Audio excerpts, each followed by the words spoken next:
नमस्कार दोस्तों, आज हम कक्षा 9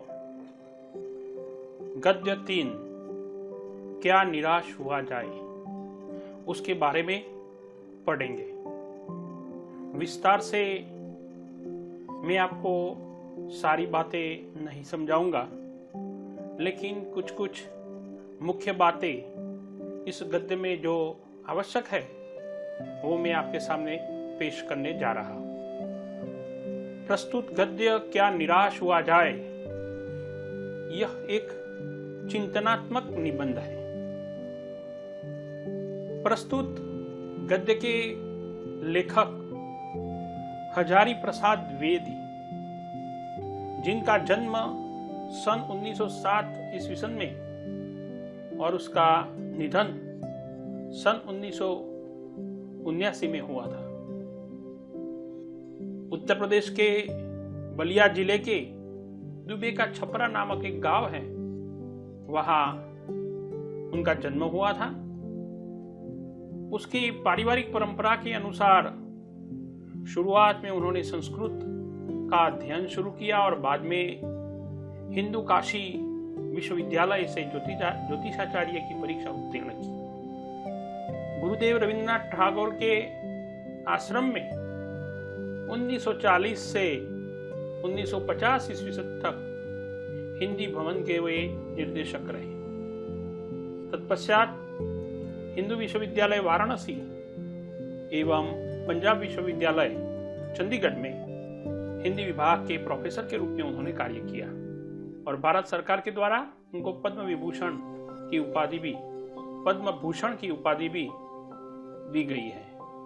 तो हिंदी साहित्य के एक मूर्धन्य साहित्यकार के रूप में हजारी प्रसाद द्विवेदी वो प्रसिद्ध है। उनका एक चिंतनात्मक निबंध क्या निराश हुआ जाए। दोस्तों, प्रस्तुत गद्य में द्विवेदी जी ने हमें ये समझाने का प्रयास किया है कि हमारे देश में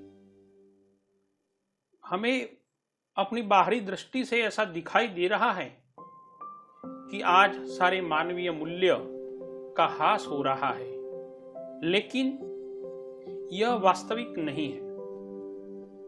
कुछ ऐसे भी बातें हैं, कुछ ऐसी भी घटनाएं हैं जो आज भी हमें अपने संस्कृति के प्रति गर्व करने के लिए मजबूर करती है और जीवन के प्रति आस्था बनाए रखने में हमें सहायक सिद्ध होती है।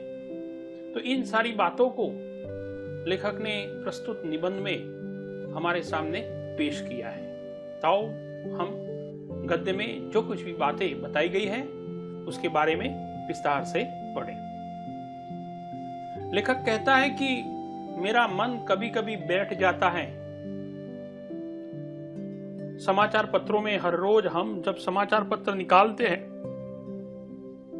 तो कहीं पर ठगी के समाचार छपते हैं, डकैती के, चोरी की घटनाएं, तस्करी होती है, भ्रष्टाचार से पूरे समाचार पत्र भरे पड़े रहते हैं और आरोप प्रत्यारोप का कुछ ऐसा वातावरण भी बन गया है और अखबार पढ़कर ऐसा मालूम होता है कि इस देश में कोई ईमानदार व्यक्ति बचा ही नहीं है। हर व्यक्ति को संदेशी दृष्टि से देखा जा रहा है। जो जितने ऊंचे पद पर है उनमें उतने ही अधिक दोष दिखाए जाते हैं। एक बहुत बड़े आदमी ने लेखक को कहा था कि इस समय सुखी वही है जो कुछ नहीं करता। जो कुछ भी करेगा उसमें लोग दोष खोजने लगेंगे, उनके सारे गुण बुला दिए जाएंगे और दोषों को बढ़ा चढ़ाकर दिखाया जाने लगेगा। आज का समय ही ऐसा है कि भलाई उसमें है कि कुछ भी न करो। अगर कुछ करेंगे तो लोग उसमें से त्रुटियां निकालेंगे, या तो फिर सारे जीवन में आपने अच्छे ही अच्छे कार्य किए हैं लेकिन एक गलत कदम वो आपकी सारी जिंदगी की जो कमाई है उसको धूमिल कर देती है। दोष किसमें नहीं होते? सब में होते हैं। गुजरातीમાં કહેવત છે कि मनुष्य मात्र भूलने पात्र। हर इंसान में दोष होते हैं, लेकिन गलत यह है कि हमें उसके दोष अधिक दिखाई देते हैं, उसमें जो गुण है वह हमें बिल्कुल ही दिखाई नहीं देते। तो अगर ऐसी बात हमारे देश में है तो निश्चित ही यह चिंता का विषय है। क्या यही भारतवर्ष है कि जिसका स्वप्न तिलक और गांधी ने देखा था? यह सारी बातें जो मैं आपके बता रहा हूं, यह सारी बातें लेखक के मन में कब प्रवेश करती है? जब लेखक सुबह में अखबार पढ़ते हैं, समाचार पत्रों में जो बातें सुनते हैं, उससे यह महसूस करते हैं वे कि क्या यह भारतवर्ष है जो महात्मा गांधी और लोकमान्य तिलक ने उसका स्वप्न देखा था। गुरुदेव रविंद्रनाथ टैगोर और मदन मोहन मालवीय का महान संस्कृत सभ्य भारतवर्ष क्या यही है? क्या हमारी संस्कृति गहवर में गड्ढे में डूब गई? हमारी जो संस्कृतियां हैं, आर्यो, द्रविड़, हिंदू और मुसलमान, यूरोपीय और भारतीय आदर्शों की मिलन भूमि महामानव समुद्र यानी कि भारतवर्ष, यानी कि महामानव का समुद्र रूपी यह भारतवर्ष क्या सूख गया? मेरा मन कहता है कि ऐसा हो नहीं सकता, लेकिन स्थिति अगर ऐसी है तो चिंता का विषय है। हमारे महान मनुष्यों के सपनों का भारत है और रहेगा। हमारे ऋषि मुनियों ने जो भारत के बारे में सोचा है, उनका जो चिंतन है, वो तो शाश्वत है, अनादि है, वो कभी भी मिटने वाला नहीं है। यह सही है कि इन दोनों कुछ ऐसा माहौल बना है कि ईमानदारी से मेहनत करके जीविका चलाने वाले निरीह और भले भोले श्रमजीवियों पिस रहे हैं और झूठ और फरेब का रोजगार करने वाले फल फूल रहे हैं। ईमानदार को मूर्खता का पर्याय समझा जाने लगा है। इस प्रकार से ऐसे माहौल को देखकर थोड़ी सी निराशा होती है, लेकिन निराश होने की कोई जरूरत नहीं है, क्योंकि भारतवर्ष वो मनुष्यों की देन है और इसीलिए ऐसी स्थिति में जीवन के महान मूल्य के बारे में लोगों की आस्था हिलने लगती है, तो उसको ढाढ़स बंधवाने का कार्य हमें करना होगा। जो ऊपरी ऊपर दिखाई दे रहा है, जो कमियां दिखाई दे रही है, इस देश में जो आज कुछ दिखाई दे रहा है, वो मनुष्य निर्मित त्रुटियों की देन है। सदा मनुष्य बुद्धि नई परिस्थितियों का सामना करने के लिए नए सामाजिक विधि निषेधों को बनाती है। उनके ठीक साबित न होने पर उन्हें बदलती है। नियम कानून सबके लिए बनाए जाते हैं, पर सबके लिए कभी कभी एक ही नियम सुखकर नहीं होते। सामाजिक कायदे कानून कभी युग युग से परीक्षित आदर्शों से टकराते रहते हैं और इसकी जो ऊपर की पड़क है वो आलोड़ित हो जाती है। पहले भी हुआ है, आगे भी होगा। उसे देखकर हताश हो जाना ठीक नहीं है। पहले भी जिसे हम सतयुग कहते थे, जिसे हम द्वापर युग कहते थे, जिसे हम त्रेता युग कहते थे, उसी युगों में भी राक्षस वास करते थे और आज भी हैं। मतलब मनुष्य की विरोधी ताकतें हर युग में होती हैं, लेकिन अच्छी ताकतें भी होती हैं और अच्छी ताकतों को नजर में रखकर हमें अपना जीवन व्यतीत करना चाहिए। निराश होने की कोई बात नहीं है। भारतवर्ष ने कभी भी भौतिक वस्तुओं के संग्रह को बहुत अधिक महत्व नहीं दिया है। उसकी दृष्टि से मनुष्य के भीतर जो आंतरिक तत्व स्थिर भाव से बैठा हुआ है वही चरम और परम है। लोभ, मोह, काम, क्रोध आदि विकार मनुष्य में स्वाभाविक रूप से विद्यमान रहते हैं, पर उन्हें प्रधान शक्ति मान लेना और अपने मन तथा बुद्धि को उन्हीं के इशारे पर छोड़ देना बहुत निकृष्ट आचरण है। भारतवर्ष ने कभी भी उन्हें उचित नहीं माना। उन्हें सदा संयम से बांधकर रखने का प्रयास किया है, परंतु भूख की उपेक्षा नहीं की जा सकती, बीमारी के लिए दवा की उपेक्षा नहीं की जा सकती, गुमराह को ठीक रास्ते पर ले जाने के उपायों की उपेक्षा नहीं की जा सकती। खराबियां निहित है, लेकिन उसे समझने की आवश्यकता भी है। आज हुआ यह है कि देश के कोटि कोटि दरिद्र जन हीन अवस्था में रहते हैं और उसको दूर करने के लिए अनेक कायदे कानून बनाए गए हैं। कृषि उद्योग, वाणिज्य, शिक्षा और स्वास्थ्य की स्थिति को अधिक उन्नत और सुचारू बनाने के लक्ष्य से प्रेरित है, परंतु जिन लोगों को इन कार्यों में लगना है उनका मन हर समय पवित्र नहीं होता। प्राय वे ही लक्ष्य को भूल जाते हैं और अपनी ही सुख सुविधा की ओर ज्यादा ध्यान देने लगते हैं। हम देखते हैं कि बड़े उच्च पदों पर बैठे हुए लोग, जैसे कि हमारे नेता लोग या उच्च अधिकारी गण, जिसकी नियुक्ति ही पब्लिक यानी कि प्रजा की सेवा के लिए होती है, उनका कार्य प्रजा की सेवा करना है, प्रजा की त्रुटियों को दूर करना है, प्रजा को अधिक सुविधा प्राप्त करवाना उसका हेतु है, लेकिन वे उस कार्य को छोड़ देते हैं और अपने अंगत स्वार्थ के लिए, अपने निहित स्वार्थ के लिए अपना लक्ष्य भूल जाते हैं और फिर वो भ्रष्टाचार आदि जो त्रुटियां हैं उसमें लग जाते हैं और इस प्रकार से समाज में एक प्रकार की क्षतियां दिखने लगती हैं। व्यक्ति चित्त सब समय आदर्शों द्वारा चलित नहीं होता।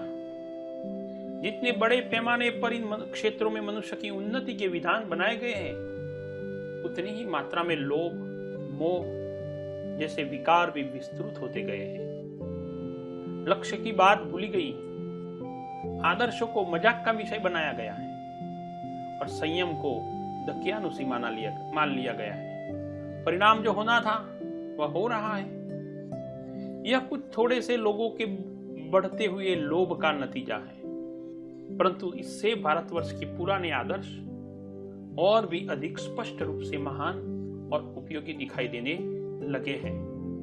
भारतवर्ष सदा कानून को धर्म के रूप में देखता रहा है। आज एकाएक कानून और धर्म में अंतर कर दिया गया है। धर्म को धोखा नहीं दिया जा सकता, कानून को दिया जा सकता है। यही कारण है कि लोग धर्म भीरू हैं, धर्म से डरते हैं, ईश्वर से डरते हैं, लेकिन कानून से डरते नहीं है। कानून की त्रुटियों का लाभ उठाने में संकोच नहीं करते हैं। रास्ते पर से दो पहियों वाले वाहन पर हम चलते हैं, कानून है कि शीर्षत्राण लगाना है, मतलब हेलमेट लगाना है, लेकिन हम उस कानून की त्रुटियों का लाभ लेते हुए नहीं लगाते हैं।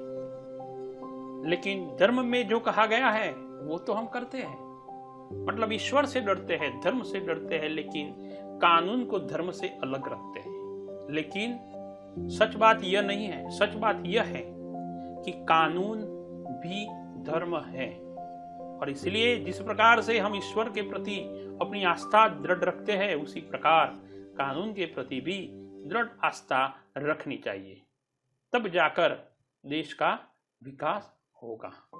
इस बात के पर्याप्त प्रमाण खोजे जा सकते हैं कि समाज के ऊपरी वर्ग में चाहे जो भी होता रहा, भीतर भीतर भारतवर्ष अब भी यह अनुभव कर रहा है कि धर्म कानून से बड़ी चीज है। अब भी सेवा, ईमानदारी, सच्चाई और आध्यात्मिकता के मूल्य बने हुए हैं। वे दब अवश्य गए हैं, लेकिन नष्ट नहीं हुए। आज भी वह मनुष्य से प्रेम करता है, महिलाओं का सम्मान करता है, झूठ और चोरी को गलत समझता है, दूसरे की पीड़ा पहुंचाने को पाप समझता है। हर आदमी अपने व्यक्तिगत जीवन में इस बात का अनुभव करता है कि समाचार पत्रों में जो भ्रष्टाचार के प्रति इतना आक्रोश है, वह यही साबित करता है कि हम ऐसी गलत चीजों के प्रति घृणा करते हैं। आज भी अखबारों में गलत बातें छपती हैं। इसका अर्थ यह निकालना है कि आज भी लोगों को बुरे काम करने वाले के प्रति नफरत है, और जब तक यह बात रहेगी तब तक इस भारतवर्ष गलत है, निराश होना है, ऐसी कोई बात हमारे दिमाग में नहीं आनी चाहिए। समाज में ऐसे तत्वों की प्रतिष्ठा होती है, लेकिन उसे कम करना ये हमारा अच्छे लोगों का दायित्व है। दोषों को पर्दाफाश करना बुरी बात नहीं है, किसी में रहे हुए दोष को पर्दाफाश करना गलत बात नहीं है। बुराई इस बात पर है कि किसी के आचरण के गलत पक्ष को ही उद्घाटित करना और उसमें रस लेना, और दोषोद्घाटन को एकमात्र कर्तव्य मान लिया जाता है। बुराई में रस लेना बुरी बात है, अच्छाई को उतना ही रस लेकर उजागर न करना और भी बुरी बात है। सैकड़ों घटनाएं ऐसी घटती है जिसे उजागर करने में लोग, ऐसी घटनाएं होती रहती है जिसे उजागर करने में लोग अपनी सारी अच्छी भावनाएं छोड़ देते हैं, तो ये बात गलत है। एक बार रेलवे स्टेशन पर टिकट लेते हुए गलती से मैंने 10 के बजाय 100 रुपये का नोट दिया, यह बात लेखक कहते हैं, और मैं जल्दी जल्दी गाड़ी में आकर बैठ गया। थोड़ी देर में टिकट बाबू, उन दिनों में सेकंड क्लास के डिब्बे में हर आदमी क्या चेहरा पहचानता हुआ उपस्थित हुआ। उसने मुझे पहचान लिया और बड़ी विनम्रता के साथ मेरे हाथ में 90 रुपये रख दिया और बोला कि यह बहुत गलती हो गई, आपने भी नहीं देखा, मैंने भी नहीं देखा। उनके चेहरे पर विचित्र संतोष की गरिमा थी। मैं चकित रह गया। कैसे कहूं कि दुनिया में सच्चाई और ईमानदारी लुप्त हो गई है। अगर लुप्त गई होती तो ये टिकट बाबू मेरे 90 रुपये देने के लिए सेकंड क्लास के डिब्बे में आकर मेरे स्थान पर आकर मुझे दे जाते हैं। अगर सब लोग गलत हो गए हैं तो यह घटना नहीं होनी चाहिए, लेकिन हुई। इससे हमें यह डाटस बनती है कि समाज में ऐसे भी लोग हैं, अच्छाई है। वैसे अनेक अवांछित घटनाएं भी हुई हैं, परंतु यह एक घटना ठगी और वंचना की अनेक घटनाओं से अधिक शक्तिशाली है। लेखक अब उनके जीवन में एक ऐसी वास्तविक घटना घटी थी, उसके बारे में प्रस्तुत गद्य में जिक्र करते हैं। दोस्तों, आज अभी तक हमने मनुष्य की गलतियां, उसकी अच्छाई, वास्तव में गलतियां क्या होती है और वास्तव में अच्छाइयां क्या होती है, अच्छाइयां और गलतियां दोनों को देखने के नजरिए के बारे में भी हमने बातें बताई। लेकिन मैं आपके सामने लेखक के द्वारा बताए गए एक उदाहरण का जिक्र करूंगा, जिससे हमें यह बातें समझने में ज्यादा आसानी होगी। अब लेखक जो कहते हैं मैं आपसे वह बताने का प्रयास करूंगा। एक बार लेखक बस की यात्रा कर रहे थे और उनके साथ उनकी पत्नी और उनके 3 बच्चे भी थे। निकल रहे थे, बस में कुछ खराबी थी, रुक रुक कर बस चलती थी। जहां जाना था उससे करीब 5 या 6 मील एक निर्जन सुनसान जगह पर बस बंद हो गई। अभी बस शुरू करने का प्रयत्न किया लेकिन हुई नहीं। समय था रात का, करीब 10 बज गए थे। बस में बैठे सब यात्री घबरा गए। बस रुकी हुई है, कंडक्टर नीचे उतरा, ऊपर गया बस के ऊपर छपरे पर और वहां से एक साइकिल लेकर चलता गया। लोगों को संदेह हो गया कि हमें धोखा दिया जा रहा है। बस में जो बैठे बैठे लोग थे तरह तरह की बातें शुरू कर दी। आज भी होता है ऐसा। किसी ने कहा यहां तो डकैती होती है। 2 दिन पहले ही इसी तरह एक बस को लूट लिया गया था। परिवार सहित अकेला पूरी बस में मैं ही था। बच्चे पानी पानी चिल्लाते थे। पानी का कोई ठिकाना नहीं था। रात का 10 बज गया था। ऊपर से आदमियों का डर समा गया। लोग आपस में बातचीत कर रहे थे कि यहाँ तो डकैतों की बात है, डर है। कुछ ही दिनों पहले एक बस इस प्रकार से लूटी गई थी। कुछ नौजवानों ने, बस में नौजवान थे, उन्होंने ड्राइवर को पकड़कर मारने पीटने का हिसाब बनाया कि कंडक्टर तो गया है साइकिल लेकर डाकुओं के लोगों को बुलाने के लिए, अगर वो आ गया तो हम सब लूट लिए जाएंगे, और इससे बचने के लिए ये ड्राइवर यहाँ है तो लाओ उसको पीट कर पूछे। ड्राइवर के चेहरे पर से हवाइयां उड़ने लगी। लोगों ने उसे पकड़ लिया। वह बड़े कातर ढंग से मेरी ओर देखने लगा और बोला, हम लोग बस का कोई उपाय कर रहे हैं, बचाइए, ये लोग हमें मारेंगे। डर तो मेरे मन में भी था, पर उसकी कातर मुद्रा देखकर मैंने यात्रियों को समझाया कि मारना ठीक नहीं है। परंतु यात्री इतने घबरा गए थे कि वे मेरी बात सुनने को तैयार नहीं थे। कहने लगे, इसकी बातों में मत जाइए, धोखा दे रहा है, कंडक्टर को पहले ही डाकुओं के यहां भेज दिया है। मैं भी बहुत भयभीत था, पर ड्राइवर को किसी तरह मारपीट से मैंने बचाया। 1.5-2 घंटे बीत गए। रात को तकरीबन 12 बज गए। मेरे बच्चे भोजन और पानी के लिए व्याकुल थे। मेरी और मेरी पत्नी की हालत भी बुरी थी। लोगों ने ड्राइवर को मारा तो नहीं, लेकिन उसे बस से उतारकर एक जगह बिठा दिया गया और उसके चारों ओर लोग बैठ गए और ये सोच कर बैठे थे कि अगर कोई भी दुर्घटना होती है तो पहले ड्राइवर को समाप्त कर देना। एक गिड़गिड़ाने का कोई विशेष असर नहीं पड़ा है। उसी समय क्या देखता हो कि एक खाली बस चली आ रही है और उस पर हमारा बस कंडक्टर भी बैठा हुआ है। उसने आते ही कहा, अड्डे से नई बस लाया हूं, डेपो से नई बस लाया हूं, इस पर बैठिए, वह बस चलाने लायक नहीं है। फिर मेरे पास एक लोटे में पानी और थोड़ा सा दूध लेकर आया और बोला, पंडित जी, बच्चों का रोना मुझसे देखा नहीं गया, वही दूध मिल गया, थोड़ा लेता आया। यात्रियों में फिर नई जान आई। सबने उसे धन्यवाद कहा, ड्राइवर से माफी मांगी और 12 बजे से पहले ही सब लोग बस अड्डे पहुंच गए। तो इस घटना से हमें यह बात समझ में आती है कि किसी भी निर्णय पर पहुंचने से पहले सोच विचार करना चाहिए। अगर सोचो कि सब लोगों ने मिलकर उस ड्राइवर बाबू को अगर कुछ किया होता और बाद में पता चलता कि कंडक्टर बाबू तो हमारे लिए बस लेने गए थे, तो हम अपनी नजरों में कितने गिरे हुए होते। इसलिए कहता हूं कि मनुष्यता एकदम समाप्त हो गई है, ऐसा मानने की कोई जरूरत नहीं है। कैसे कहूं कि लोगों में दया माया रह ही नहीं है। जीवन में न जाने कितनी ऐसी घटनाएं हुई हैं जिन्हें मैं भूल नहीं सकता। ठगा भी गया हूं, धोखा भी खाया हुआ है, परंतु बहुत कम स्थलों पर विश्वासघात नाम की चीज मिलती है। केवल उन्हीं बातों को हिसाब रखो जिससे धोखा खाया है। यह बात अगर दिल में रखोगे तो आपको कष्टकर लगेगी। निराश मन को ढाढ़स दिया है और हिम्मत बढ़ाई है। ऐसी बातों को हमेशा याद रखना जरूरी है।